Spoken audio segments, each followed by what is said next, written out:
এই হাজার বছরের ইতিহাসে আমরা লক্ষ্য করেছি, বিশেষ করে কমিউনিস্ট পার্টি প্রায় 35 বছর যখন শাসন করেছে, একেবারে এই ইতিহাসটাকে মুছে দেওয়ার একটা কৌশল।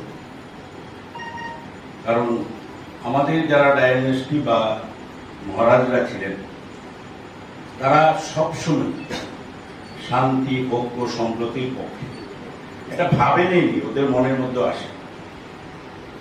কারণ যতজন রাজা, আমি যদি 550 বছর থেকেও এই মানিক্য বাহাদুরের ডায়নেস্টি থেকে শুরু করি, সব রাজার মন্ত্রী সভার মন্ত্রী ছিলেন একজন সমতলবাসী বাঙালি।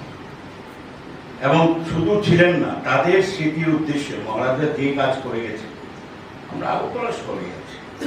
এই যে উমাকান্ত স্কুল, উমাকান্ত দাস রাজার মন্ত্রী ছিলেন। এই যে বিজয় কুমার স্কুল, বিজয় কুমার সেন রাজার মন্ত্রী। এবং আমাদের এই বীরচন্দ্র মানিক্য বাহাদুর, যিনি প্রথম রবীন্দ্রনাথ ঠাকুরকে আবিষ্কার করেছেন 17 বছর বয়সে উত্তরবঙ্গে, তারপর থেকে চারজন রাজা, বীরচন্দ্র মানিক্য বাহাদুর, রাজা কিশোর মানিক্য বাহাদুর, বীরেন্দ্র কিশোর মানিক্য বাহাদুর এবং বীর বিক্রম কিশোর মানিক্য বাহাদুর। এই রবীন্দ্রনাথ হয়েছে, বিশ্বকবি হয়েছে, এর পিছনে অনেক অবদান।